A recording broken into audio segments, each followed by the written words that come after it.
Hey, Debunkmates, Mike here. Just letting you know it's a bit of a different episode today.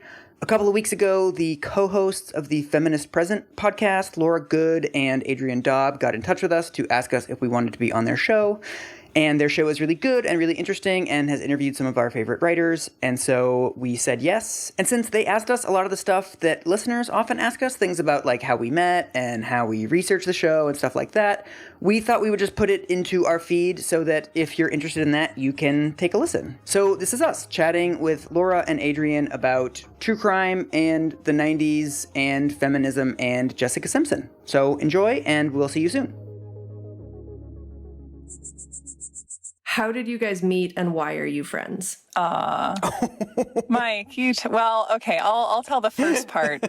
The beginning of how Mike and I met is that in 2010, I started looking at the legacy of Tonya Harding, who I had grown up with the idea of as someone who grew up in Oregon, and became obsessed with her and how she had been done wrong by the media and just lectured people in bars about it.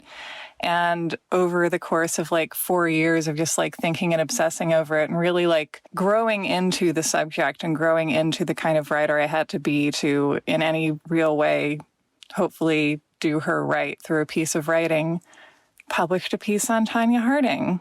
And then, Mike, this is where your part of the story begins. Yeah, and then enter Mike.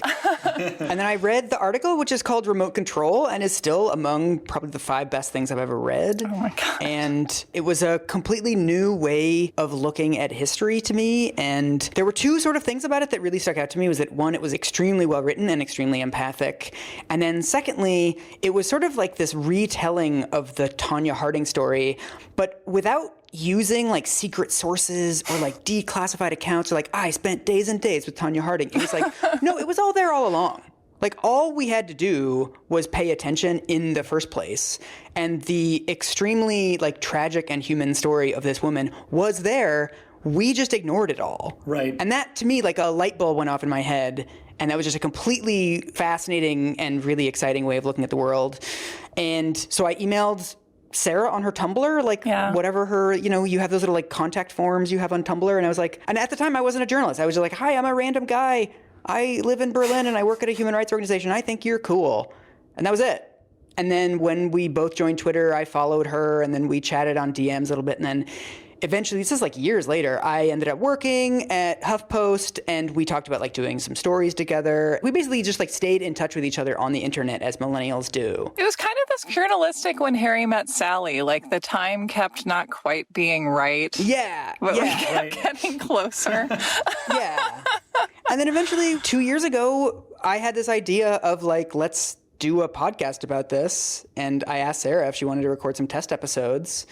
And then we just kept recording. Mm-hmm. And it's been more than 2 years. Yeah. And almost 100 episodes. I think we're at 90 something now. 92, something like that. Yeah. It's an impressive catalog. I mean, I've been binging quite a bit in preparation for this. I may be functioning on no sleep, and mostly you're wrong about. Yeah. Ooh. Okay, I hope it hasn't been too stressful. I feel like all of our episodes are unbelievably dark, except for this one little series on Jessica Simpson.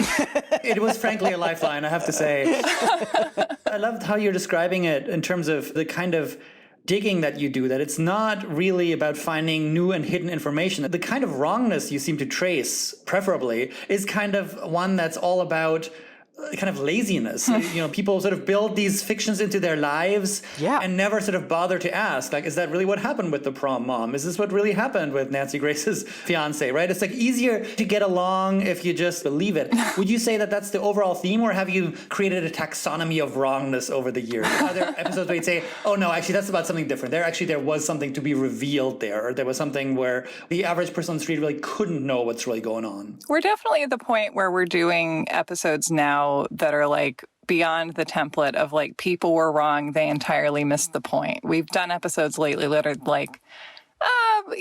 we weren't completely wrong about this, but it's weirder and more complicated than we really have had time to dwell on culturally. And let's have fun with that. I feel maybe the O.J. Simpson trial episodes are the best example of that, because we came back and had a big cultural reckoning with that trial in the last few years and have kind of accepted how complex it was. What that trial did more than anything was show us how limited our position in society was and therefore our viewpoint. But there's no big, it was hiding in plain sight all along type thing with that story. It's more just like, let's just slow down and like talk about Faye Resnick and talk about all these elements that maybe we didn't misapprehend or maybe we did, but it's just worth exploring more deeply. So I think that the intent of the show has grown more. Yes. I mean, a lot of it is just sort of recontextualizing and especially just telling stories chronologically, because oftentimes when you're in the middle of a news event, you learn it in order of importance. You don't learn it in the order that it happened. Right. I mean, there's also episodes where like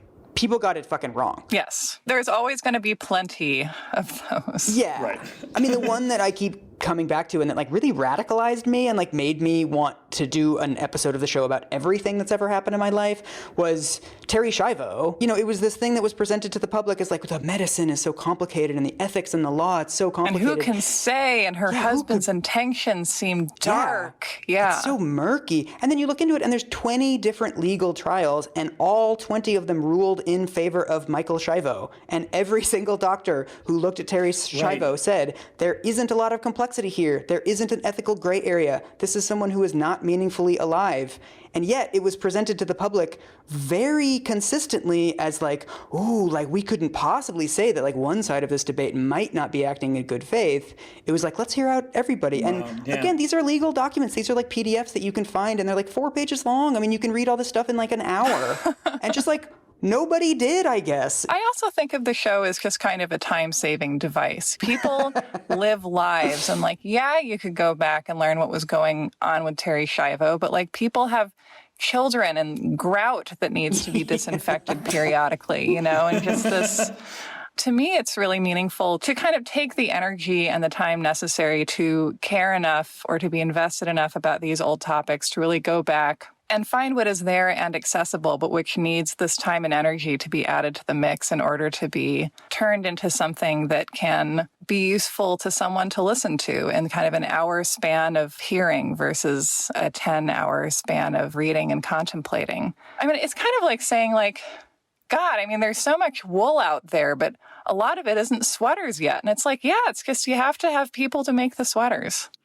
I love both like the textile and the archaeology analogs. I love both of those as useful metaphors here. Mike's chuckling because I've been using a lot of wool metaphors lately. I like the wool thing. I've heard the wool thing a number of times, and I like it. I think I'm stealing it. Let's stay with the ovine. I'm good with that. I love that. And Michael, I also loved what you were saying about how in its first iteration, news is delivered to us in order of importance, because that begs the necessary second question, which is importance to whom, right? And like who decides that ranking and that triage of order of importance? Right. There's so much reordering of history that you guys do, as you say, according to publicly available and accessible documents. And I'm reminded of my single all-time favorite episode of yours is the one on Nicole Brown Simpson. Yeah. And I think that's such a good example of that kind of subtle paradigm shift, because certainly most people in the world know her name, right? You know, like that's not an unfamiliar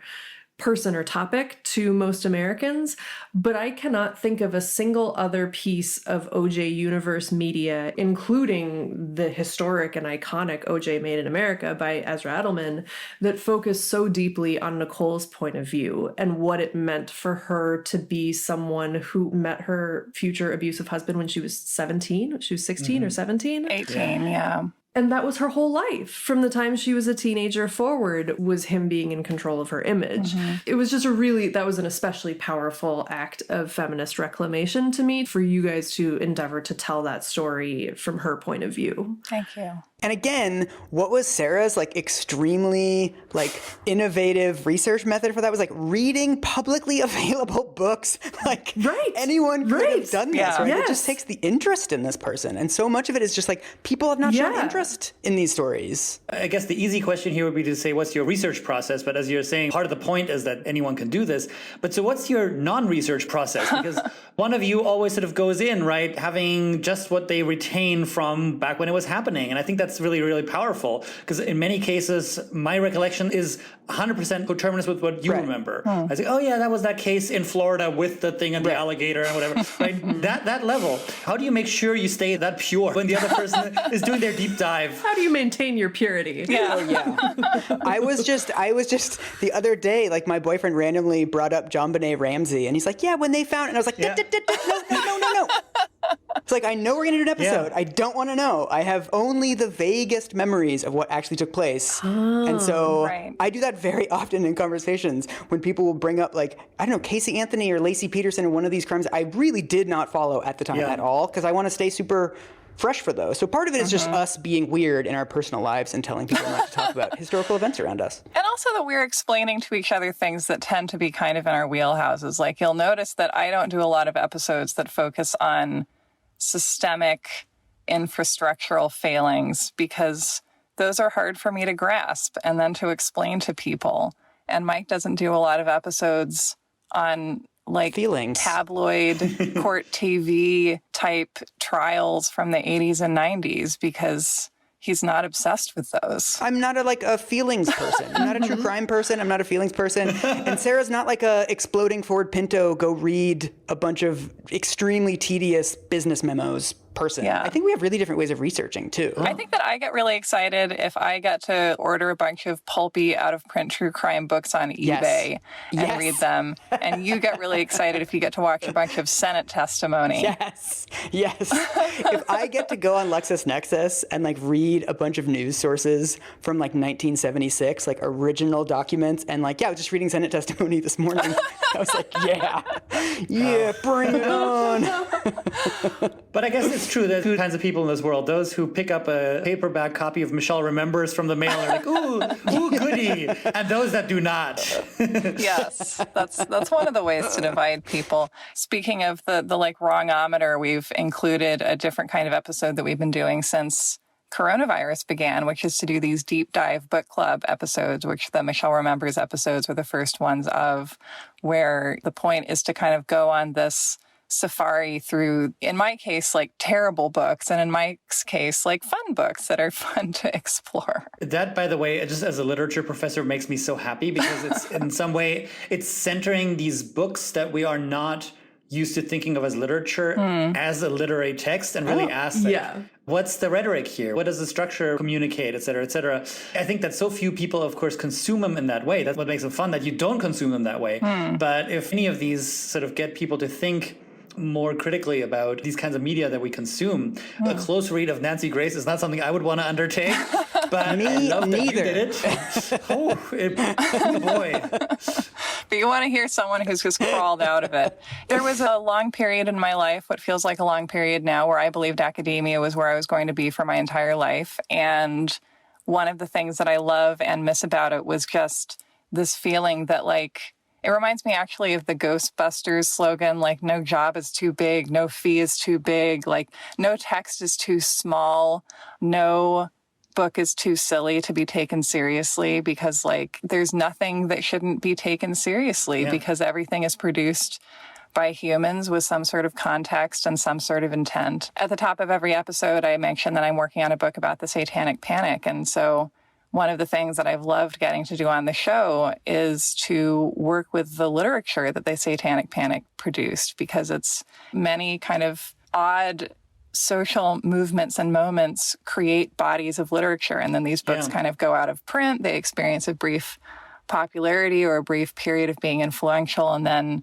society kind of moves on. But there remains this literature that I think is very fun to explore. And again, like, people living normal lives where they have to do all kinds of difficult tasks and jobs all day, like, don't want to sit around waiting around looking for the meaning in a book that is like repetitive descriptions of satanic torture. But that's what I get to do. With the Virgin Mary showing up at the end. With the Virgin Mary showing up and speaking French, obviously. Yes. Well, yeah. She would, wouldn't she? Clearly. Yeah.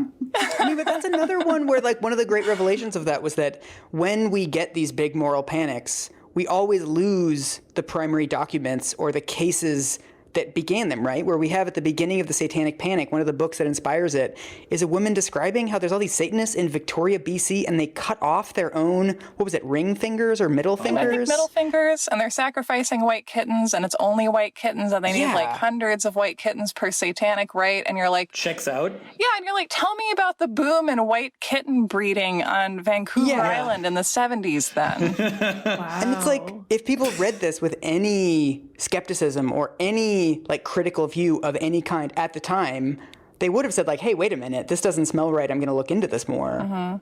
But like that process doesn't happen. It's like we take the most convincing parts of these texts and these cases, and then we just throw out the stuff that just makes no sense. Well, and also inevitably a lot of people when these books came out read them and were like, I don't buy this. But then they were like, if only there was some kind of square of light I kept in my pocket and I could write, I don't buy this. If only. And then send it onto some kind of internet where strangers could see it and understand the sense in my argument. But I can't because Star Wars just came out. Yeah. That's something so interesting about using it as a window into this whole period of American history, right? Like it is about like a lack of technology, unawareness, lack of media savvy in terms of how media often gets sort of woven into the panic. Fact checking sort of didn't happen. And the way I guess the Christian right was sort of starting to take over sort of school boards and everything, right?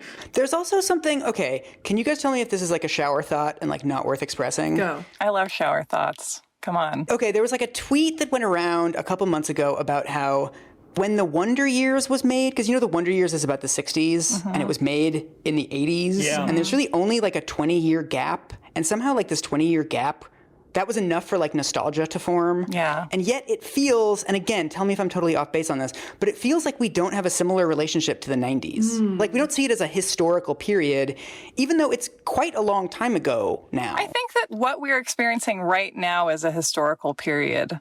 Like, I think Zoomers are going through the experience that the baby boomers had in the 60s. Right. And I think the 90s were like this sleeper moment because what I remember about growing up in the 90s was growing up with this weird kind of bubble protected middle-class white child sense of like, don't listen to Bill Nye. Global warming isn't going to be that bad.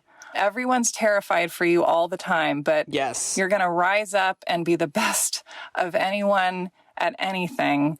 And everything's just going to be up, up, and up. There's a great, big, beautiful tomorrow. And the boomers gave everything they had to the millennials to get them to rule a great and just world and make things great by continuing to hoard all the resources and be important and not listening to anyone else, the like middle-class white kids. And then we just sort of crashed and burned because everything was impossible and there were no jobs. And the sort of like privileged echelon point that was supposed to succeed just sort of like ended up living on futons for years. No one knew what to make of this time of prosperity collapsing like a souffle. It's hard to feel nostalgia for that. I feel like I grew up expected to do something that like I'm glad I didn't get to do because society needed to sort of collapse in a way that meant that like there was no system left to buy into or very little left to buy into. Yeah. I feel like what teenagers are experiencing now is like the kind of thing that you would then look back on from a more tranquil time if you've sold out maybe in that tranquil time and be like, yeah, that time was about something. Yeah. I don't know what this one's about. I mean, I think it was about a lot of very distinct things that I don't think we really noticed at the time, right? I mean, you never notice the historical context and like, you know, you always, to know what an era is, you have to know what comes before and what comes after. And we didn't know what was going to come after at the time. But looking back now, I mean, we do see the Satanic Panic. We see these weird moral panics about stranger danger. We see the rise of the American right completely transforming in these ways that wouldn't become clear to us until now, but all of that stuff was starting to form in the 80s and 90s. We see the mergers and consolidations that we're seeing now. A lot of that stuff started in the 90s. The private equity stuff started in the 90s. Financialization started in the 90s. There were all these things happening then that are culminating now, but I don't think we sort of knew that that's what's happening. We were like, that's weird. Like we had like a little tech boom. No one wants to make a show today that's like, that was the day I got my first kiss from Winnie Cooper and Enron went down. It was the day they published the Starr report.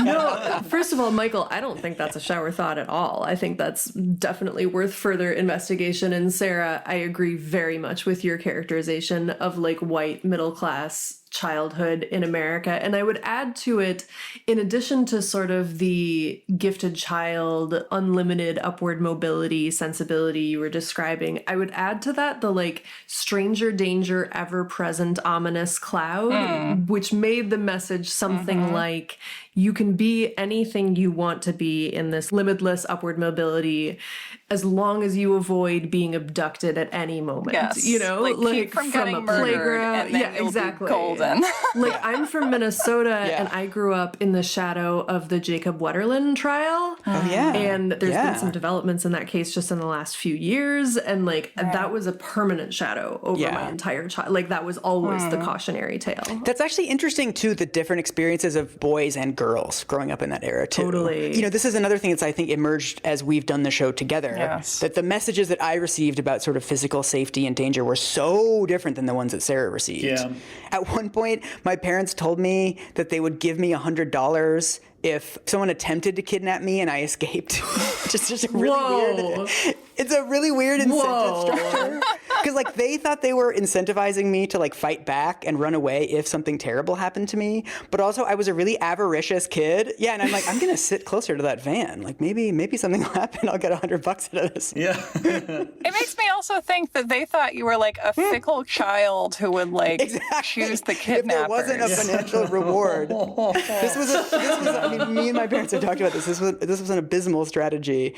But there was like this sense of safety, but I think that I don't think I was put into like the meat grinder of the sort of what would become the true crime industrial complex, the way that I think young girls were at that time. Obviously, moral panics exist all the time. The true crime industrial complex never sleeps, and if anything, has gotten more powerful over the years. But something that comes up again and again on your podcast is that when you look at the 70s and 80s, it is just clear how concentrated media were that people were consuming. These stories were inescapable in the way that they are kind of not anymore, right? I thought that the Satanic Panic is a pretty good example of this, like precisely because there wasn't that much TV, there wasn't that much radio, right? Like if it managed to get onto CBS, a large number of American parents would be like, well, what does my child listen to? You know, and today, unless they get the right email forward or like click on the right Facebook page, they may well never get freaked out by this. I say this as someone who lived through the 80s, for better or for worse, and my parents got very concerned about my and my friends' Dungeons and Dragons playing precisely because of this.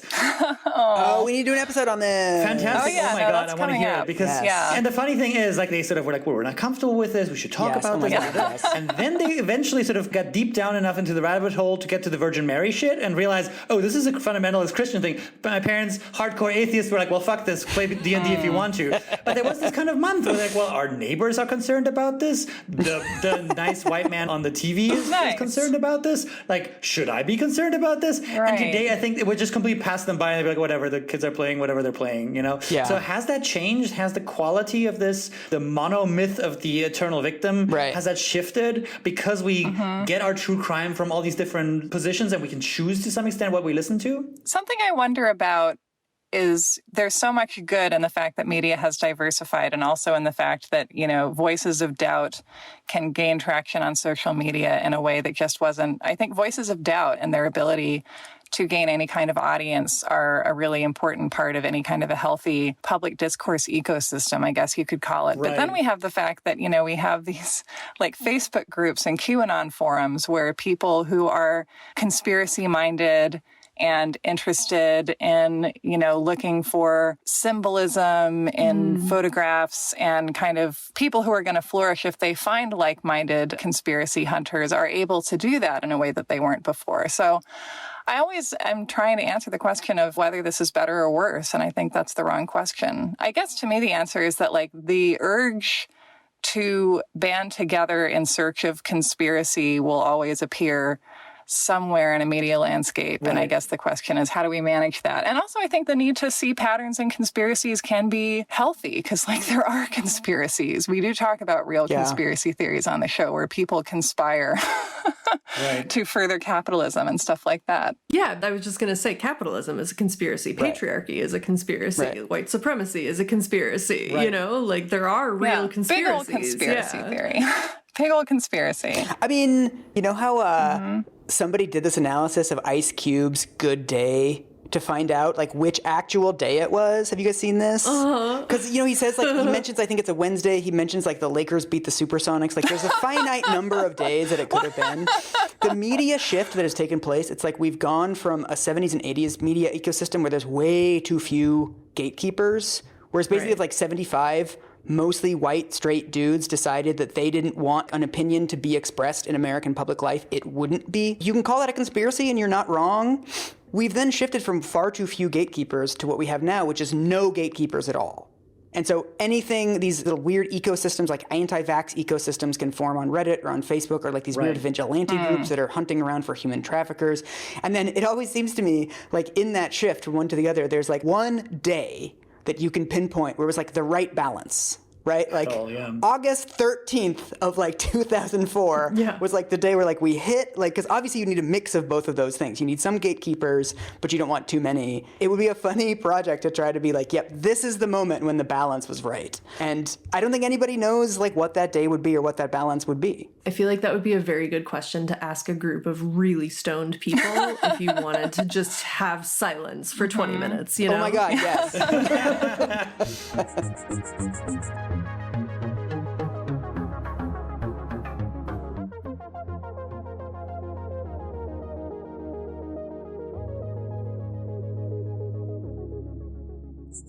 I'm curious, from a structural point of view, how you arrived at the podcast structure wherein one of you is always teaching the other one, the sort of pedagogical structure, because I think, Adrian and I as like real life teachers are like very nerdy for this structure. And clearly you guys also both have a relationship to academia and research and literary criticism and all those things. So I would just love to hear sort of how you conceive of that structure and where it came from. So the first reason for that structure is laziness. Because if you do a podcast with two people and only one person has to research, then you can put out twice as many podcasts. So that was like... You could call that laziness or you could call that production savvy, I would say. Yeah, I mean, it's... I agree. Yeah, I'll take the savviness. Laura, we have to take those. Yeah. We have to take those. It's also, I mean, this was always something that we had in mind. That, first of all, one of my favorite podcasts ever, which is now unfortunately defunct, was called Trust Issues, where one person would research a particular conspiracy theory and then explain it to the other person. And it was by these two great journalists in Seattle. It was one of my favorite podcasts. I was obsessed with it.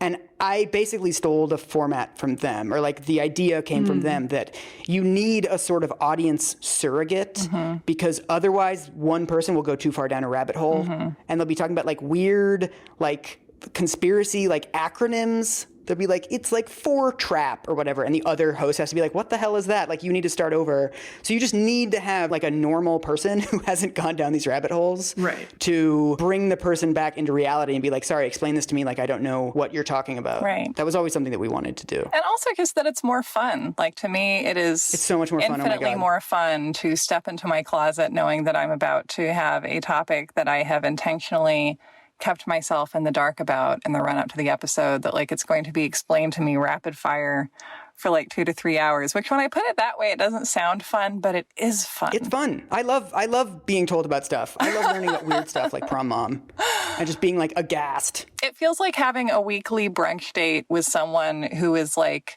let me tell you about this crazy thing that I have been obsessed with. And I think for me, it grew out of the conversations that I'm accustomed to having with friends, because I love talking to people about what they're doing and what their work is. And I've always had a lot of friends that are writers. I've always had a lot of friends who have, specific research areas that they're very focused on and passionate about. And it's also just like, to me, there's a joy in hearing the way people talk about things they're genuinely passionate about. Like, oh my God, yes. Yeah, it's just a different, it's like a tone of voice that I don't think comes out at any other time. And I'm just like, some of my happiest moments are just like talking to people about clearly the things that they love most, and also it's a function of the show that, like, not always, but a lot of the time, like, we're talking about topics that we have some kind of genuine emotional investment in. And I think that that's part of what makes the show compelling to the people to whom it is compelling. Yeah. I mean, if I can also just be like self-grandiose for another second. Go for it. I also think that when I listen to other podcasts, there have been podcasts I've had to stop listening to because they talk to me like I'm a child. And they do this like, now let's explain the 50 states were founded, like this really like way back to basics approach. And I think there's also something about the fact that when I'm doing one of these shows, I really am doing it for Sarah. Yeah. I'm finding details that I think Sarah's going to react to. I'm telling Sarah things knowing what her background is and what her knowledge is. And so I'm explaining it to someone who is smart and who's analytical, but just doesn't know about this specific topic, which I think is very different than explaining it to someone who's like stupid, which seems like some podcasts are like, we're just going to pretend that you don't have any idea how to live your life, and we're going to tell you about like wheat futures or whatever. Well, and also I feel like if you had any kind of audience proxy on the show, even if they were like just completely unschooled about like any aspect of what you were talking about, if you had to start from zero, like you still wouldn't explain it the way shows do, that, you know, have this kind of like theoretical audience they're talking to, who they just aren't really talking to as if they're a person, because it's hard to do that if there's not a person there. Like I don't think I could do that. That's why I talk to a person. It's a trick. Yeah. I mean, you'd risk recapitulating something that makes true crime troubling sometimes, right? I mean, not that you only deal with true crime stories, but there is a lot of it. Yeah, and one of the things that's always bothered me as someone who likes these kinds of stories, but is also kind of freaked out by what they can make happen in the world, right? Yeah. I've often been sort of freaked out by their hand-holding, right? Like you surrender to a storyteller, and the storyteller is going to walk you through it. And in a good case, you end up with a capable storyteller who is being responsible. And you guys are really great at unmasking these tropes where like something truly manipulative happens. And I do think that like having an audience surrogate sort of in the podcast is extremely powerful, at least for me as a listener, because it sort of says, no, you get to ask questions. This is going to be arranged in such a way that you can make sense of this. You're not at the mercy of this story. And a lot of these tropes that you, I think, very reasonably make fun of in the podcast are ones that really are meant to deprive an audience of agency, right? Like, well, this was what was really going on, but you'd never know it. And I was like, well, great. That's a great lesson to learn. Like, don't ask any questions. Everyone's lying all the time anyway, right? Like, no, like you ask good questions, plausibility, smell test, whatever, ask questions. That's it, right? And I do sometimes worry that podcasts in some ways can repeat some of these mistakes that, you know, we would have made fun of TV shows back in the day. Oh, absolutely. Yeah. I mean, podcasting is an intimate medium. And that's what people like about it, right? That it feels like spending time with people that you know. And that's also something that can very easily be weaponized, or something that can very easily lead you down a path of like, because the hosts aren't having inherent skepticism, you might not have as much skepticism as you need. And because it feels like, oh, it's just my buddy telling me stuff, you don't always have your sort of guards up for the kind of misinformation that you might get, I guess. And so I like to think our podcast doesn't do that, because we try to fact check our episodes. And like oftentimes after the episode, after we've recorded it, we'll double check stuff and we'll take stuff out if we find out that it doesn't hold up. But it's something that we're aware of and we're cautious about. I think just presenting the story as something that can be called bullshit on at any time is a useful way of presenting it. Yeah. And I think having someone there who's like prone to incredulity, who like if something strikes them as a little weird, they'll be like, that sounds a little weird. Yeah. Yeah, I think as someone who has consumed a lot of true crime for my whole life, as an example of true crime, like I love forensic files. Everyone does. Yes. And so many people have said to me, like, I fall asleep to forensic files. And it's like, oh yeah, a lot of people do. Like Rachel Monroe mentions in her book that like the ratings for true crime exclusive TV channels stay steady throughout the night. Like people are consistently sleeping with it on. Yeah. You can't say if that's good or bad. Like it's happening and it's not going to unhappen anytime soon. And so I think what you can take from that is like, here is one of the functions of true crime, and it's for it to be this sort of throbbing white noise where like every 25 minutes someone is caught and arrested. And that's the kind of true crime that I grew up with. And growing up in the 90s, this is kind of all true crime that you encounter on TV can do. That's the one that it's not asking to be interrogated. It's not asking for you to be critical about it. That would ruin it. Like you just let it wash over you. And we're doing something else. Like imagine if the true crime narrator had this co-narrator who was like an animaniac who every 5 minutes was like, what? You know, you wouldn't fall asleep to it as easily. But Sarah, that's so dark. Deeply that people dark. are falling asleep to true crime stuff. It's like it's so formulaic. As someone who has done the same in my life, this is not weird behavior. People will kind of like shyly admit to it, but it's like having a baby that you didn't know you were going to have. It happens way more than you would think. Than you think. I mean, they're the fairy tales of the modern era, aren't they? Scary stories to half nod off to. To what extent would you say interrogating true crime involves interrogating questions of gender and sexuality? I don't think true crime has anything to do with gender. I don't think Irrelevant. Just a gender neutral, race neutral, completely normal genre of entertainment. Intersectionally chill. Yeah. No, it's just straight up crime. It's not reinscribing white supremacy or patriarchy or anything of the kind. I mean, what Mike, I think, was alluding to with this idea of me having gone through the stranger danger meat grinder, the true crime meat grinder, is my kind of consistent perspective of having grown up with the idea of like, you are prey, and like at any second, the owl will come down from the sky and you're a little mouse running through a field. And like, if he shows up, he's just going to get you. And like, just this idea of you can't walk around alone at night because like the bad men of the world are like Freddy Krueger and they can just apparate in front of you and their arms stretch out real wide. And just this idea that I really strongly rebelled against as I entered young adulthood, already regretting the years that I had lost in my life so far, to this idea of like, I don't think that the entire world is hostile to me. Like, I think that there are real threats out there, but that these threats tend to correspond with the ways that a person's life is dangerous and marginalized already. It took me years to get to this perspective, but what I think now is that true crime is one of the most powerful fables that patriarchal white supremacy ever created in defense of itself, because stranger danger and these true crime narratives create a world where the sort of seat of white male power, which of course is also the police state and mass incarceration, is constantly defending itself by saying, like, there are wolves at the gate and we're the only ones who can save you from that. White women, stay with us. Like, keep collaborating with white supremacy, because if you don't, you will be murdered the next time you walk past a streetlight. I feel this great sense of investment in altering or destroying those narratives because I was raised to trust the people I should have feared and fear the people I should have trusted. Thank you for wrapping that up so beautifully, because that was exactly what I wanted to ask you about. You know, it seems like there's probably some commonalities between your upbringing and mine in terms of sort of sociological framing. I guess I've been asking myself some really tough questions lately, and these are not the first time I've asked myself these questions about how patriarchy and white supremacy begin in the home, but really, really interrogating the timbre and the meaning of the voice that tells you all of the other things that you have to fear, you know, and how much violence that voice itself does. Beginning in childhood.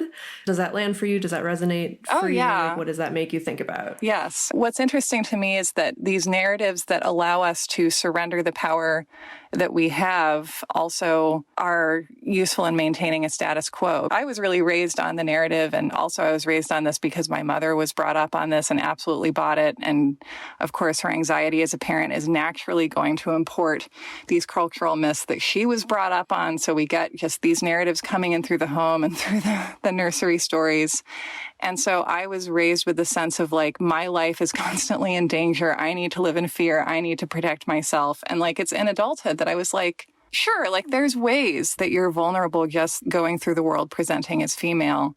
But those were not the things I was taught to be afraid of. Being raised just to ignore the power and the privilege that you have in society and the ways that you can use it, partly because you are constantly focusing on the ways that you might be endangered by forces outside of society, like also robs women of their revolutionary power. Whew.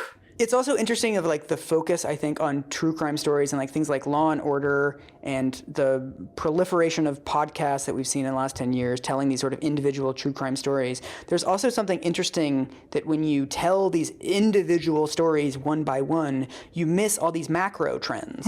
That the biggest story about crime since the 1990s is that it's fallen by, I believe, more than half. That crime is way down, interpersonal violence is way down, child abuse is way down. you also have at the same time the mix of who is getting murdered and why has changed really significantly. I'm working on an article about this right now, that in the 1960s, police solved 93% of homicides, and that's now about 50-50, right, depending on the city. Wow. And so what has happened is there's been a huge decline in police competence. There's been a huge decline in the kinds of murders that are taking place, that the kinds of murders that, interpersonal violence, somebody kills their wife, somebody kills their girlfriend, those are relatively easy to solve. And those used to be around 30% of murders, and now they're around 10% of murders. And what you have is this huge proliferation of basically like fights that escalate, like two dudes in a bar and one guy looks at another guy's girlfriend, or one guy owes another guy $25. They fight, one of them has a gun, one of them pulls out a gun, shoots the other guy, and people don't want to talk to the cops about these crimes because the cops have basically, through the policing techniques, through everything they've done, through stop and frisk and all this other low-level bullshit, have completely destroyed their credibility with these communities. And so a lot of these crimes that are extremely solvable end up not getting solved because nobody trusts the police. And of course they don't trust the police. But you don't hear about these crimes because those sort of two dudes fight in a bar and one guy gets shot, those stories are so common and they're not that interesting. They're unexotic. It's not oh, we found a bone fragment and we're linking it to the dental records, or this bullshit that you see on CSI. It's yeah, two dudes that kind of knew each other and they got in a dumb fight and one guy ended up dead. That is by far the most common form of homicide in America. But we haven't sort of reckoned with the escalation of that form of murder as really the paradigmatic form of murder that takes place in America. It's men between 16 and 34 in an argument who know each other kinda, but sort of not really. These often get called gang related because the cops have no idea who's in a gang and who's not. And oftentimes they classify it as drug related. If one person has a bag of weed on them, they're it's drug related.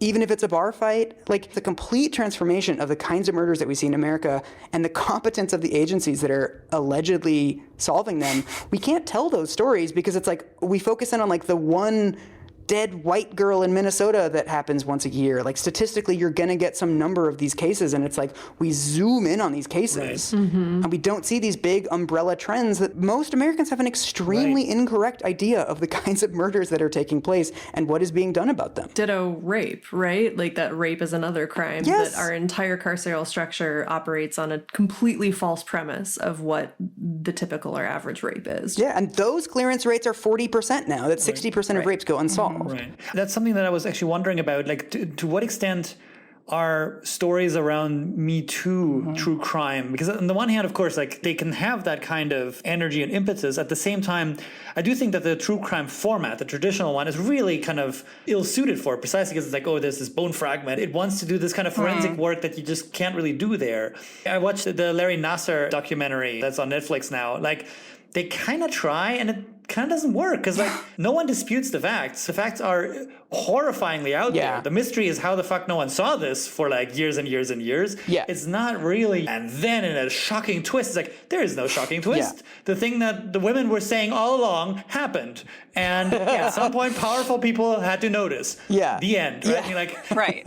And it's not whodunit. It's why are we incapable of listening to women and girls then? Exactly. And so and so the mystery you get to solve is it inevitably involves introspection. It involves looking at society. Right. I mean, I would say that the Me Too movement is at this interesting loggerheads with the ways that girls and women in America are often taught to believe that we are of value, which is that someone will be locked up on your behalf. And one of the things I see in aspects of the Me Too movement, and specifically in Chanel Miller's memoir, is this expression of the fact that the system was supposed to help me, and it did some stuff, but also I was explicitly promised things that I never got and that people knew that I wouldn't get. And I was used as evidence and treated in a way that didn't mitigate my trauma and in fact violated me again. Why is the system promising that it cares about me when it appears to see me as very best a secondary concern at very best? You know, to me, one of the things that's exciting about Me Too is that it is showing everyone, if they care to observe, the ways that true crime has taught us to put our trust in the police to protect women and what we're seeing in these stories is that they are unable to do it, they're uninterested in doing it, and the process of solving crimes seems to re-traumatize victims, perhaps even more so as it is falsely promising them that it's for their welfare and for protection of their rights that the process is like this. Because the process wasn't set up with victims in mind, and we can't retcon it into something that behaves that way, I think. Everything you were just saying about Chanel Miller too, Sarah, reminded me of how many generations back this kind of misapprehension goes. I was just thinking of how similar that is actually to Maya Angelou's kind of origin story that she tells, and I Know Why the Caged Bird Sings, wherein she was raped as a child, I believe, by a relative. She didn't tell anybody at first, and then when she did, the man was killed, and she didn't speak for something like 8 years after that because it was her understanding that her voice had killed a man. That's such a poignant story from a child's eye view, especially when she tells it. But it's also a really powerful testimony to how, in exactly the same way you just described with Chanel Miller, that outcome runs directly counter to any mode of transformative justice that might put the survivor at the center and her wishes at the center. Those misapprehensions and sort of overwriting of survivors' actual needs and wishes continues to happen all the time and has been happening for as long as anyone can remember. And the use of a sexual assault survivor or a sexual abuse survivor or a victim of murder who can't say anything about what they would have wished. I really feel like we're potentially having this very exciting moment culturally where we can say, as women, specifically as white women, this infrastructure was built allegedly for my benefit and for me, and this has my name on it, and I don't want it. Actually, it was never meant to help me. I divest. Defund whatever this thing you gave me, and just the idea that the things that we do that are allegedly for the benefit of survivors of sexual assault or abuse or of murder victims are things that white supremacy is interested in doing anyway. Divesting oneself from a role as potential victim, which I think is the role that was offered to me as I was growing up, and the way that I was allowed to think that I was a value of society was well, if someone killed you, people would be really sad. And growing up with this weird sense of would people like me more if I weren't around? There's been a lot of media that really critically explores that recently as well. But I think there's something very interesting about noticing that you have been given this role that seems to benefit you in all these ways. There are all these promises, if something bad happens, we'll protect you, don't worry. And if we can't protect you, we'll avenge you. And at a certain point being okay, why do you want to avenge me so badly? Why can't you protect me now? Why is Bruce Wayne keeping all of this money to fight individual muggers when he could just improve the schools in Gotham? What's wrong with this picture? I've been watching a lot of Batman movies. That's really deep and dark and relatable, Sarah, and this is a really personal story, but it did remind me of a terrible moment in my life in my teenage years when my super Catholic parents first learned that I had had sex with my boyfriend in an extremely, what was then a very loving relationship. Their first reaction was to say, "Did he force himself on you?" Wow. And it has struck me so many times in the distance of memory that was more legible to them. It was somehow more comprehensible to them if it had been non-consensual on my part than if it had been consensual. That feels very much a testimony to the kind of obfuscation you're highlighting. Right. Dude, yes. Yeah. And because it's morally better to have been raped than to choose to have sex in that worldview. So exactly. Yeah. Exactly. We actually talked about this on our Duke Lacrosse rape case episode, that in this we have the social construction of false rape claims as she's out to destroy men and she's a bra-burning feminist, blah, blah, blah. But it sounds like the research shows that a lot of people who make these false rape claims are actually conservative and Christian people who can't admit to their parents that they had consensual sex. Their parents catch them and they're he forced me. Oh my God. And so because it is more legible. Now you guys know what it's like to have a conversation with us, just down into the abyss. just 45 minutes in, you're like, fuck, what is it like being with these people in real life? It's like this. It's bad. It's not bad, but I do feel like I need a drink. One thing I did think about in terms of gender as well is, on the one hand, with the satanic panics and with Nancy Grace, of course, the anti-true crime position, which I think we've all sort of implicitly a little bit been taking, is of course also kind of gendered in the sense that, keyword hysteria, right? The fact that we accuse people of irrationality. And one of the things that Me Too brings home, I think, is that, like, if you hear the same story 50 times, it could be a moral panic. It could also be that the same thing happened 50 times and your society is incredibly blind to it. Do you ever sort of deal with that? Is there ever a moment when you sort of think, debunking this in a particular way, right, would commit us to a kind of sexist trope of like, well, people are just making shit up? Or do you find that honestly, the truth just sets you free? If you ask good questions, you could put pressure on it. Some things will crumble, some things will sort of survive. Yeah, Sarah, why are you so mean to Nancy Grace? I want to know, I Sarah. think that the satanic panic is the best subject area to talk about this in, because it's, the neighborhood where I spend my most time, and also the fact that, to me, what makes it so complicated is that we are seeing people coming forward with stories of sexual abuse. Many of these specific cases, McMartin, Jordan in Minnesota, the Fran and Dan Keller case, et cetera, are just demonstrably untrue. Like, you really have to believe some stuff that logically doesn't scan and that is really unsupported by all the factual information we have in order to believe in the plausibility of these stories. And yet, they're coming forward at a time when, the police and the public have just started talking about the sexual abuse of children as something that even exists, or something that exists enough to not be like either this weird thing that almost never happens, let's not talk about it, or something that, like, if it happens, like, don't talk about it, don't make a big deal, and the child won't form negative memories. Like, this is the attitude that a lot of women in the boomer generation and earlier seem to have grown up with. And so I think you also see this moment of, in the early 80s, this is when boomer women are having children. And I am led to believe by my research, a lot of them are saying, like, never again, like, my child isn't going to experience what I experienced, either in terms of the trauma that I experienced that wasn't addressed, or just no one caring or talking about the ways that they can be abused by somebody. And so there's this very real reckoning that needed to happen, and needed to happen somehow, that gives birth to these dozens upon dozens of wrongful convictions.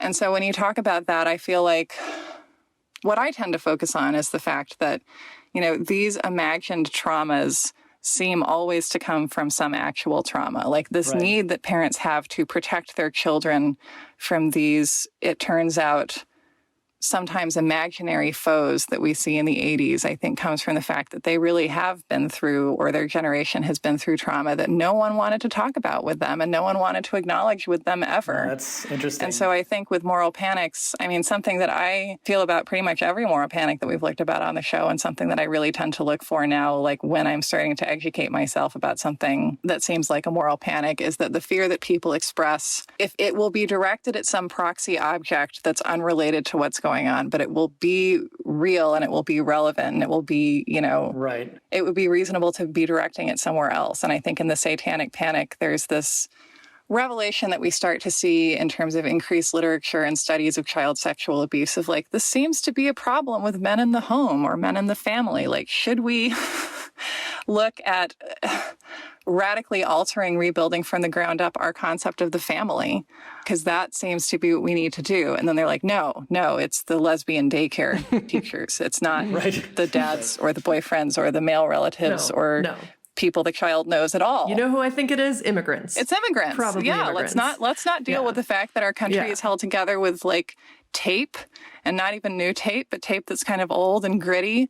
Yeah, it's the immigrants. And just the need to find a proxy fear, and also that, if you have fear or reasonable anxiety about something that is an aspect of mainstream culture, or something that seems like an immovable part of society as it is, then you will then take that fear and bounce it onto an out group that doesn't have very much power, and members of whom you can kind of quickly and cathartically incarcerate. I really think that's a perennial theme. I mean, redirection is one way to describe the processes that you're tracing in your podcast in general, right? Like how things get rerouted in ways that are convenient sort of life lies for a society, but that ultimately leave the festering problems untouched and keep inventing problems that either don't exist or aren't correctly framed, right? That are misunderstood. Yeah, these moral panics keep getting redirected to the same things. Right. Right. It's always either the outsider to our society or it's a group within our society that is becoming morally depraved. Right. Right? It's stranger danger or it's like street gangs. Right.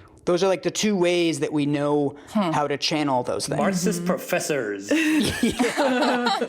So dangerous. These Oberlin undergrads will be the death of us all. Yeah. Final question. If you could say anything to Jessica Simpson, what would you say? Oh my gosh. I would say, Jessica, I think that the timing of your like reckoning with your life, inviting all of us into that circle, like was just so perfect. And I appreciate you. And I just thank you for bringing in high-rise jeans because somebody had to do it. I have some ideas for a song about John Mayer. That's it. I would want to workshop those. Well, Jessica Simpson, if you listen to this podcast, which we know As you she do. certainly is.